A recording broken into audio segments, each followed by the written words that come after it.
John को programme को inject करने के लिए तैयार कर लिया था, जो कि एक एआई रोबोट प्रोग्राम था।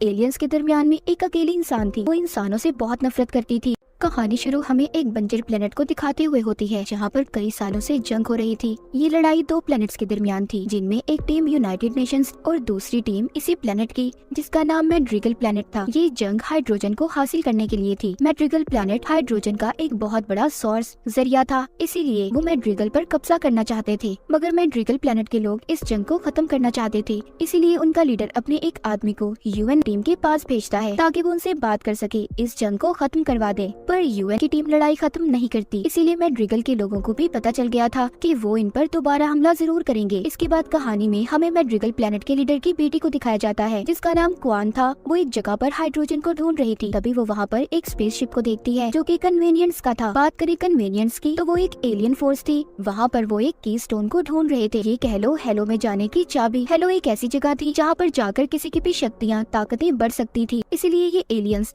उस चाबी को ढूंढ रहे थे। इन एलियंस का मेन मकसद इंसानों को मारना और हेलो तक पहुंचने का था। मगर उस चाबी को हाथ लगाते ही एक रोशनी बाहर आती है, जिस रोशनी के बारे में ये कहा जाता था कि वो पूरी दुनिया को खत्म कर सकती है। एक किस्म का वो एक हथियार था। खैर यहाँ पर एलियंस आकर मैड्रिगल पर हमला कर देते हैं। वहाँ पर यूनाइटेड नेशंस स्पार्टन भी पहुँच गए थे, वो भी एलियंस पर हमला करते हैं, मगर उन्होंने मैड्रिगल के लोगों को मार दिया था। बची थी तो सिर्फ कोआन। यहाँ पर यूनाइटेड नेशंस स्पार्टन, जिनमें उनका लीडर जॉन था। जब जॉन को इस बात का पता चलता है कि वो एलियंस यहाँ पर चाबी आर्टिफैक्ट को लेने आए थे, इसीलिए वो यहाँ पर एक गार में जाता है, जहाँ पर उसे वो चाबी आर्टिफैक्ट मिल गया था। जॉन जैसे ही उसे हाथ लगाता है, उसमें से तेज नीली रोशनी बाहर आती है। तभी उसे विजन एक ख्याल आता है, जहाँ पर वो अपनी फैमिली को देखता है, मगर खुद भी वो ये बात नहीं जानता था कि जिन लोगों को वो अपने विजन में देख रहा है वो उसकी फैमिली है। तभी यहाँ पर एक छुपा एलियन ये सब कुछ देख लेता है कि जॉन उस आर्टिफैक्ट को एक्टिवेट कर सकता है, इसलिए ये जाकर जल्दी से अपने एलियन मास्टर और एक लड़की को बताता है, जिसका नाम मकी था। मकी एलियंस के दरमियान में एक अकेली इंसान थी, मगर वो इंसानों से बहुत नफरत करती थी। उसकी वजह ये थी कि बचपन में उसकी दोस्त की मौत इंसानों की वजह से हुई, और तब उन एलियंस ने इसे बचाया था, इसीलिए ये अब इंसानों से नफरत करती थी। मकी यहाँ पर एलियन मास्टर से ये कहती है कि वो इंसानों के बीच जाएगी और उस आर्टिफैक्ट को लेकर आएगी, मगर एलियन मास्टर उसे जाने से मना कर देता है। उनको मकी की कोई फिक्र नहीं थी, वो सिर्फ इतना जानते थे कि जॉन के बाद मकी ही एक इकलौती इंसान है जो उस आर्टिफैक्ट को इस्तेमाल कर सकती है, इसीलिए वो मकी की जान को खतरे में नहीं डाल सकते थे, जो उन्हें हेलो तक लेकर जाएगी। एक दफा वो वहाँ तक पहुँच गए तो उस आर्टिफैक्ट से निकलने वाली रोशनी खुद ही इंसानों को मार देगी। यूनाइटेड नेशंस में एक डॉक्टर, जिसका नाम कैथरीन था, वो अपनी लीडर को बताती है कि मैड्रिगल में सब कुछ खत्म हो गया है। जब हमारी स्पार्टन टीम वहाँ पर पहुँची तो तब तक एलियंस ने मैड्रिगल के सभी लोगों को मार दिया था। हमारी स्पार्टन टीम के लीडर जॉन का ये कहना है उन्हें वहाँ पर एक आर्टिफैक्ट मिला है, जिसको लेकर वो वापस आ रहे हैं। साथ ही उनके साथ लीडर की बेटी क्वान भी है। यूनाइटेड नेशंस की लीडर कहती है मैड्रिगल के लोगों के साथ जो भी हुआ, हाई कमांड ये समझती है कि सब कुछ हमारी वजह से हुआ है। उनका कहना ये है कि हमें स्पार्टन प्रोग्राम को बंद कर देना चाहिए। हमें जल्द ही मैड्रिगल के लीडर की बेटी से बात करनी होगी, ताकि वो हाई कमांड को बता सके कि उन पर हमने नहीं बल्कि एलियंस ने हमला किया था। अब यूएनएससी के लीडर अपनी बेटी को क्वान के पास भेजती है, ताकि वो उससे बात कर सके। वो कहती है कि तुम पर हमने नहीं बल्कि एलियंस ने हमला किया था, और ये बात तुम्हें सभी प्लैनेट्स को बतानी होगी, वरना वो सब हमारे साथ जंग छेड़ देंगे, क्योंकि उन्हें ऐसा लगता है कि तुम्हारे प्लेनेट के लोगों को हमने मारा है। खैर यहाँ पर वो इनकी बात को मानने के लिए तैयार हो गई थी, मगर वो एक शर्त रखती है कि उन्हें उसे आजाद करना होगा, तभी वो इनके हक में बोलेगी। उधर दूसरी तरफ जॉन आकर डॉक्टर को उस चाबी आर्टिफैक्ट के बारे में बताता है। वो कहता है कि उसे हाथ लगाते ही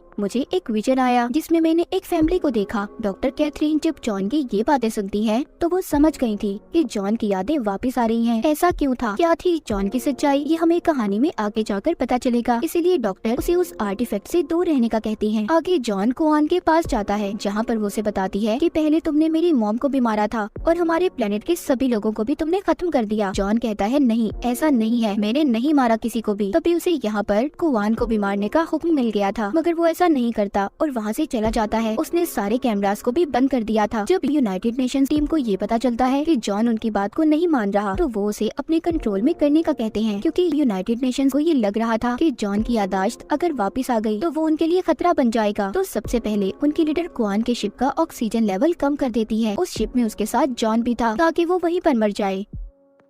लीडर उनकी शिप को ऑटो मोड पर लगाकर उड़ा देती है और साथ ही ये भी कहती है कि कुआन के साथ उन्हें जॉन को भी खत्म करना होगा। मगर डॉक्टर कैथरीन ने लीडर के हुक्म को बदल दिया था। वो स्पार्टन की टीम को मना कर देती है कि कोई भी जॉन को नहीं मारेगा, बल्कि उन्हें उसे बचाना है। दरअसल स्पार्टन की टीम को इसी डॉक्टर कैथरीन ने बनाया था। उसने इनके अंदर ऐसी डिवाइसेस को लगाया हुआ था कि जिससे वो सिर्फ इसी का हुक्म मानेंगे। उधर दूसरी तरफ जॉन जिस शिप में था वो क्रैश हो गया था। जब जॉन को ऐसा लगता है कि वो फंस चुका है तो जो चाबी आर्टिफैक्ट उसके पास था वो उसे हाथ लगा देता है, जिससे उसमें से रोशनी निकलती है। वहाँ पर यूनाइटेड नेशंस का सारा सिस्टम बंद हो गया था, जिसके बाद जॉन और कुआन वहाँ से निकल गए थे। इसके बाद यूनाइटेड नेशंस के साथ हाई कमांड के लोगों की मीटिंग होती है। यहाँ पर डॉक्टर कैथरीन सबको बताती है कि मैंने स्पार्टन की टीम के लिए एक प्रोग्राम तैयार किया जो उन्हें दुश्मन से लड़ने में काफी मदद देगी। उनको AI यानी रोबोट्स में बदल देगी, जिससे उनकी ताकतें भी बढ़ जाएंगी और सबसे बड़ी बात, फिर हम उन्हें जैसे चाहे कंट्रोल कर सकते हैं। दूसरी तरफ हम जॉन को देखते हैं जो कि कुआन के साथ एक जगह पर आया था जहाँ पर उसका दोस्त रहता था। जॉन का दोस्त भी पहले स्पार्टन प्रोग्राम में ही था, मगर जब उसे उनकी सच्चाई के बारे में पता चला तो उसने प्रोग्राम को छोड़ दिया। इस प्रोग्राम को दरअसल डॉक्टर कैथरीन ने बनाया था, जिनमें वो 6 साल के बच्चों को अगवा करके उनकी मेमोरी यादों को ब्लॉक कर दिया जाता था और उनकी फैमिली के पास उनके क्लोन्स यानी उनकी हमशक्ल बनाकर भेजे जाते थे, ताकि उनकी फैमिली को कोई शक न हो और बाद में उन क्लोन्स की किसी वजह से मौत हो जाती थी। जॉन के दोस्त को जब ये बात पता चली तो उसने स्पार्टन की टीम को छोड़ दिया। अब खैर जॉन जो अपने दोस्त के पास आया था वो अपने दोस्त को बताता है कि जैसे ही मैं इसको हाथ लगाता हूँ ये एक्टिवेट हो जाता है और मुझे विजन्स भी आते हैं। ये सुनकर उसका दोस्त कहता है कि इन चीजों के बारे में एक आदमी जानता है जिसको कुछ वक्त पहले एलियंस पकड़कर अपने साथ ले गए थे, मगर वो अभी भी जिंदा है। जब वो उस आदमी के पास जाते हैं तो वो बताता है कि ये की स्टोन एक चाबी जैसा है जो कि एक दरवाजे को खोल सकता है और इससे निकलने वाली एनर्जी पूरी दुनिया को खत्म कर सकती है। अब ये सब जानने के बाद जॉन ये फैसला करता है कि वो यूनाइटेड नेशंस वापस जाएगा और जाकर सब कुछ डॉक्टर कैथरीन को बता देगा। वो कुआन को अपने दोस्त के पास छोड़ गया था ताकि वो यहाँ पर महफूज रह सके। वो वापस जाकर यूनाइटेड नेशंस की टीम को सब कुछ बता देता है। वहाँ पर उनकी लीडर अपनी बेटी को बताती है कि तुम जाओ और जाकर इस चीज के बारे में पता करो। उधर डॉक्टर कैथरीन ने भी जॉन को उस प्रोग्राम को इंजेक्ट करने के लिए तैयार कर लिया था, जो कि एक AI रोबोट प्रोग्राम था। वो जॉन को बेहोश करने के बाद उसके अंदर प्रोग्राम को डाल देती है। जॉन को जब होश आता है तो वो अपने अंदर इंजेक्ट किए गए रोबोट से बात करता है और उसे बताता है कि वो चाबी आर्टिफैक्ट स्टोन सिर्फ मेरे हाथ लगाने से ही एक्टिवेट होता है और तभी मुझे अजीब अजीब ख्याल आते हैं। मुझे कुछ भी महसूस नहीं होता, कोई दुख कोई तकलीफ कुछ भी नहीं। सब बातें सुनकर वो रोबोट बताती है कि सभी स्पार्टन टीम की कमर में एक ऐसी डिवाइस को लगाया गया है जो उनके इमोशंस को कंट्रोल करता है ताकि वो हर वक्त मिशन के लिए तैयार रह सकें, और यही वजह है तुम्हें भी कुछ भी महसूस नहीं होता। सब जानने के बाद जॉन उस डिवाइस को निकालने की कोशिश करता है जो उसकी कमर में थी। वो उसी रोबोट की मदद से उस डिवाइस को निकाल देता है। ऐसा करते उसे स्पार्टन टीम की एक लड़की ने देख लिया था, जिसके बाद जॉन शहर में जाता है। उस डिवाइस को निकालने के बाद सब कुछ महसूस हो रहा था। वो वापस आकर फिर से उसी की स्टोन को हाथ लगा देता है, जिससे उसे फिर से विजन्स आते हैं। यहाँ पर उसे पता चल गया था कि जो ख्यालात उसे आया करते थे वो उसके बचपन के ही थे। यहाँ पर उसे एक और बात पता चलती है कि इसी चाबी की स्टोन आर्टिफैक्ट जैसा एक और की स्टोन है जो उसके डैड ने उनके घर पर छुपाया हुआ है। जॉन सब बातें अपने अंदर इंजेक्ट AI रोबोट को बताता है। वो समझ गई थी कि जॉन पहले कौन से प्लेनेट पर रहा करता था। वो जॉन को बताती है कि जिस प्लेनेट पर पहले तुम रहा करते थे वहाँ पर यूनाइटेड नेशंस ने एक प्रोग्राम को शुरू किया, मगर वो फेल हो गई, जिसके बाद उन्होंने वहाँ पर सभी लोगों को मार दिया। दूसरी तरफ हम मकी को देखते हैं जिसने यूनाइटेड नेशंस की एक पेट्रोल शिप पर हमला कर दिया था ताकि वो उस आर्टिफैक्ट तक पहुँच पाए, मगर उसके हाथ कुछ भी नहीं लगता। वहीं पर वो अपने एलियन मास्टर से भी बात करती है।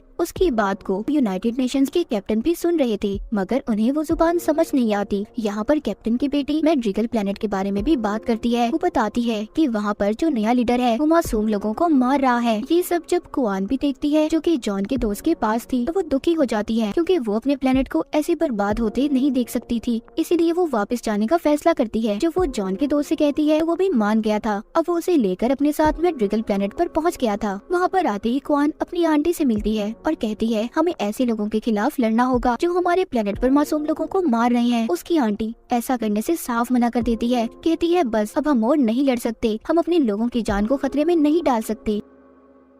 वहाँ पर थोड़ी ही देर बाद नए लीडर की भेजी कातिल आ गई थी, जो कुवान की आंटी को मार देती है। जब वो कातिल वहाँ पर कुवान को भी मारने की कोशिश कर रही थी, तभी वहाँ पर जॉन का दोस्त आकर उसे बचा लेता है। मगर आगे जाकर कुवान जॉन के दोस्त पर हमला करती है, क्योंकि अब वो उसके साथ नहीं रहना चाहती थी और वहाँ से भाग जाती है। आगे जाकर वो एक तूफान में फंस गई थी। तभी वहाँ पर कुछ लोग आते हैं, जो उसके मुँह पर कपड़ा डालकर उसे अपने साथ ले गए थे। जब कुवान को होश आता है तो वो देखती है वो कुछ अजीब से लोग थे। कुवान वहाँ पर एक औरत से मिलती है, जो देखने में बहुत अजीब थी। वो आग से कुवान को पानी बनाकर पीने को कहती है, जिसको पीते ही वो बेहोश हो गई थी। तभी उसे एक सपना आता है, जिसमें वो जॉन से लड़ रही थी और फिर जॉन कुवान को एक कुएं के पास लेकर जाता है। वहाँ पर उसकी मुलाकात उसके डैड से हुई थी। उसके डैड उसे बताते हैं कि तुम्हें एक दरवाजे की हिफाजत करनी है, जो कि इसी प्लेनेट के नीचे बना हुआ है, पर वो दरवाजा खोलने से क्या होगा मैं नहीं जानता। ये सब जानने के बाद कुवान दोबारा से होश में आ गई थी। वो होश में आकर उस औरत से पूछती है कि मुझे वहीं पर जाना होगा जहाँ से सब कुछ शुरू हुआ था। जिसके बाद वापस से ये अपने डैड के घर आ जाती है, जहाँ पर उसे कुछ खत मिलते हैं। साथ ही वहाँ पर जॉन का दोस्त भी आ गया था।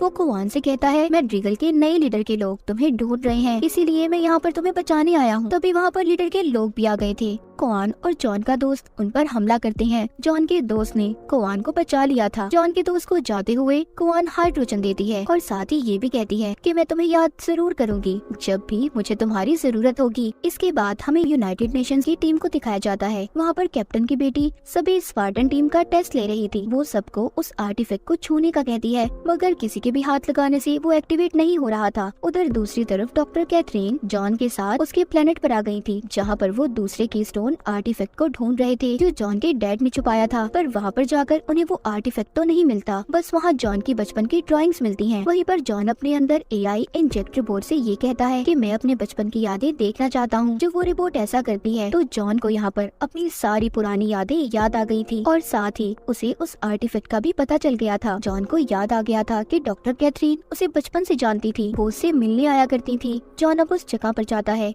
जहाँ पर उसके डैड ने आर्टिफैक्ट को छुपाया हुआ था। आर्टिफैक्ट मिल जाता है, इसीलिए वो उसे ले जाने के लिए यूनाइटेड नेशंस के लोगों को बुला लेती हैं। जॉन यहाँ पर एआई रोबोट से और भी सच्चाई जानने की कोशिश कर रहा था, पर वो रोबोट नहीं बताती। तभी जॉन उस आर्टिफैक्ट को छू लेता है, जिससे अब उसे अपनी सारी यादें याद आने लगी थी। उसे पता चल गया था कि बचपन में उसे डॉक्टर कैथरीन ने अगवा किया था और उसकी यादों को भी मिटा दिया था। सब जानकर उसे बहुत गुस्सा आता है, इसीलिए वो अब डॉक्टर कैथरीन को जान से मारने वाला था, पर एआई रोबोट जॉन को शट डाउन कर देती है। जब जॉन को होश आता है तो वो देखता है कि एलियंस ने उन पर हमला कर दिया था, क्योंकि जब पहले जॉन ने आर्टिफैक्ट को हाथ लगाया था उसमें से जो एनर्जी निकली थी उससे मकी को उनकी लोकेशन का पता चल गया था। मगर अब यहाँ से जॉन उस आर्टिफैक्ट को ले जाने की कोशिश करता है। तभी वहाँ पर एलियंस का जनरल आकर उस आर्टिफैक्ट को ले जाता है और उन्होंने मकी को वहीं पर छोड़ दिया था, ताकि यूनाइटेड नेशंस की टीम उसे अपने साथ ले जाए और वहाँ जाकर वो दूसरे आर्टिफैक्ट को भी ले ले। मकी को यूनाइटेड नेशंस लाया जाता है, जहाँ पर जॉन को उसके बारे में ये बात पता चलती है कि वो भी जॉन के जैसी है, यानी कि वो भी आर्टिफैक्ट को छू सकती है, उसे एक्टिवेट कर सकती है। कैप्टन की बेटी जब मकी और जॉन का टेस्ट करती है तो उसे पता चलता है दोनों के जीन्स में एक जैसी खसूसियात पाई जाती हैं। जॉन कैथरीन के पास जाता है और पूछता है कि तुमने ऐसा क्यों किया, क्यों तुमने हम लोगों को हमारे माँ बाप से दूर कर दिया। डॉक्टर कैथरीन कहती है कि मैं जानती हूँ सबके बारे में, पर मैं ये सब फ्यूचर आने वाले वक्त के लिए काम कर रही थी। मैं एक बहुत बड़ी स्पार्टन टीम को बनाना चाहती थी। सब बातें सुनकर जॉन को बहुत गुस्सा आता है। वो वहाँ से चला गया था और ये बात जाकर अपनी टीम की एक लड़की को भी बता देता है। अब जॉन कैप्टन की बेटी के पास आता है और कहता है कि तुम मेरा दोबारा टेस्ट करो, ताकि मैं एलियंस के बारे में पता कर सकूँ कि वो कहाँ पर है। यहाँ पर जैसे ही जॉन उस आर्टिफैक्ट को हाथ लगाता है तो उसका असर मकी पर भी हुआ था। वो दोनों हेलो में पहुंच गए थे, जिसके बाद दिखाया जाता है एलियंस ने एक प्लेनेट पर हमला कर दिया है। ये सब देखकर यूनाइटेड नेशंस ये फैसला करती है कि उन्हें जल्दी इन एलियंस को खत्म करना होगा, क्योंकि ये अब सबके लिए खतरा बनते जा रहे थे। यहाँ पर जॉन सबसे कहता है कि हमें एलियंस का पता मकी बता सकती है, पर एक शर्त पर, अगर वो उस आर्टिफैक्ट को मेरे साथ हाथ लगाएगी तभी ऐसा मुमकिन है। यूनाइटेड नेशंस भी इस बात के लिए मान गई थी। जॉन मकी को पसंद करने लगा था और ये बात जाकर एआई रोबोट कैथरीन को बता देती है। अब वो मकी से राब्ता करती है, कहती है कि मैं सब कुछ जानती हूँ तुम्हारे और जॉन के बारे में, मगर हाँ ये बात याद रखना, उस आर्टिफैक्ट को छूते ही दुनिया तबाह हो जाएगी। अगर तुम चाहो तो मैं तुम्हारी मदद कर सकती हूँ, हम उसे चोरी करके दुनिया को बचा लेंगे। मगर कैथरीन की बातों पर मकी को बिल्कुल यकीन नहीं आता और वो कनेक्शन को खत्म कर देती है। अब कैथरीन यहाँ पर सब स्पार्टन की टीम को बताती है कि जॉन की जान खतरे में है, हमें उसे बचाने के लिए आर्टिफैक्ट को चुराना ही होगा। ये सब कुछ डॉक्टर कैथरीन जानबूझकर कर रही थी, असल में तो आर्टिफैक्ट को वो ही हासिल करना चाहती चाहती थी। उधर मक्की यूनाइटेड नेशंस की कैप्टन और लीडर तक पहुंच गई थी। वो कहती है कि सभी स्पार्टियंस